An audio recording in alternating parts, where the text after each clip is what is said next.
What is up, everybody? Welcome back to my channel. My name is Caitlin. I'm the owner of Woven Flora, and this is the third video in the series where I teach you how to crochet. In our last video, we talked about how to hold your yarn and your hook. So now it starts to get fun. We actually get to start crocheting for real. This video is all about how to chain. Chaining is like the base row for a lot of crochet projects. There's a couple other ways to start things of different shapes, like if you're starting a circle, it's a whole different thing, and we'll get into that in future videos.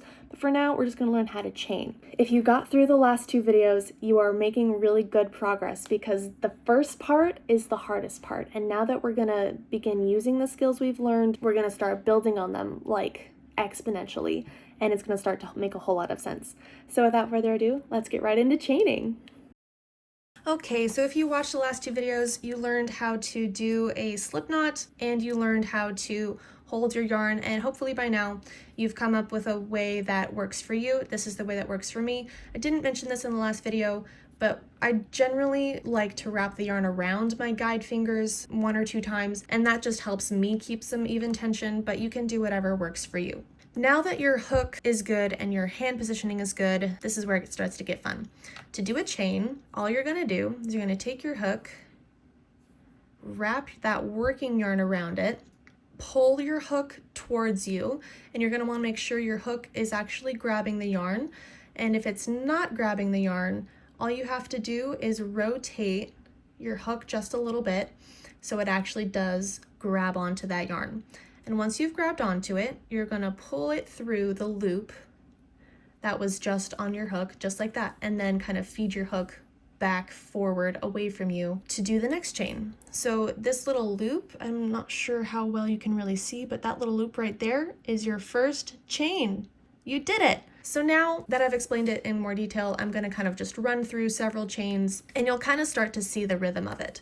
So I'm gonna loop the yarn around my hook onto the yarn with my hook, and pull through that loop. Yarn around, hook, and pull through. And now is a really great time to mention the proper term for putting your yarn around your hook is called yarn over.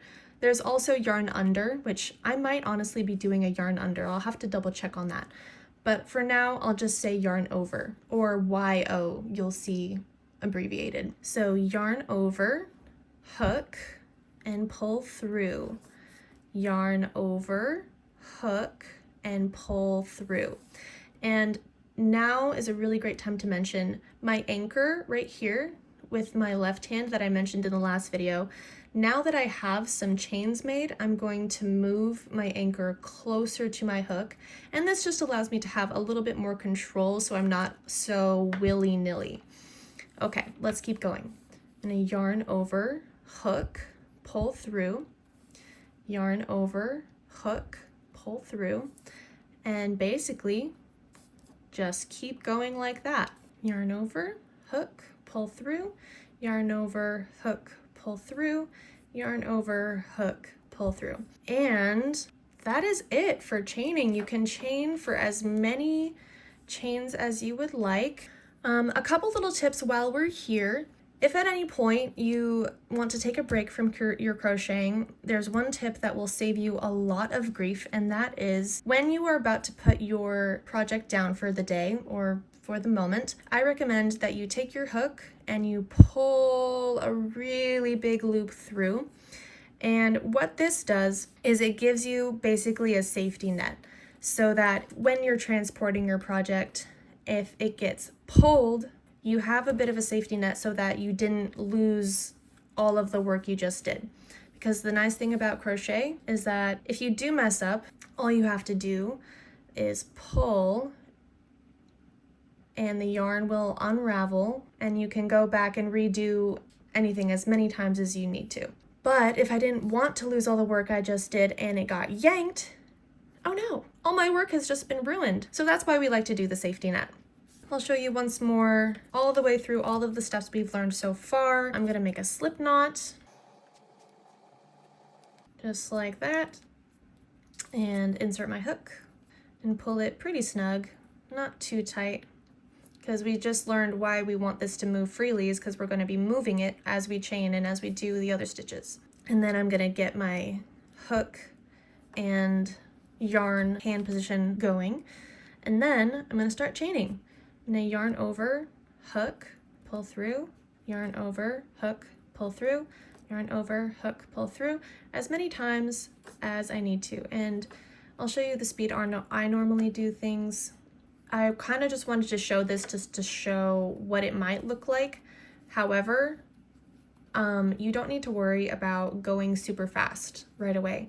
It's more important that you kind of get the muscle memory of the looping and the hooking rather than try to go super fast. And as you practice more, you'll kind of figure out how to keep an even tension with your guiding fingers here. And that's all there is to it. But you'll see as you do practice more, it can get really nice and repetitive and easy, but don't worry about it being perfect your first couple attempts. And that's it, guys. That is how you chain. I hope this video was super helpful for you, and I do encourage you, practice this as many times as you want. You don't even need to have that much yarn, because like I showed you before, you can just unravel that and practice your chaining with the same yard of yarn. You don't even need that much to get started and to practice, which is what I love so much about crochet. Again, I hope this video was helpful, and starting with the next videos, we're going to get into more specific stitches, which we'll be working into the chain. So definitely take the time to practice and get comfortable with this before moving on, just because I don't want you to get overwhelmed. I don't want you to quit. I want you to love crochet just as much as I do. I will see you guys in the next video. Thank you so much for watching.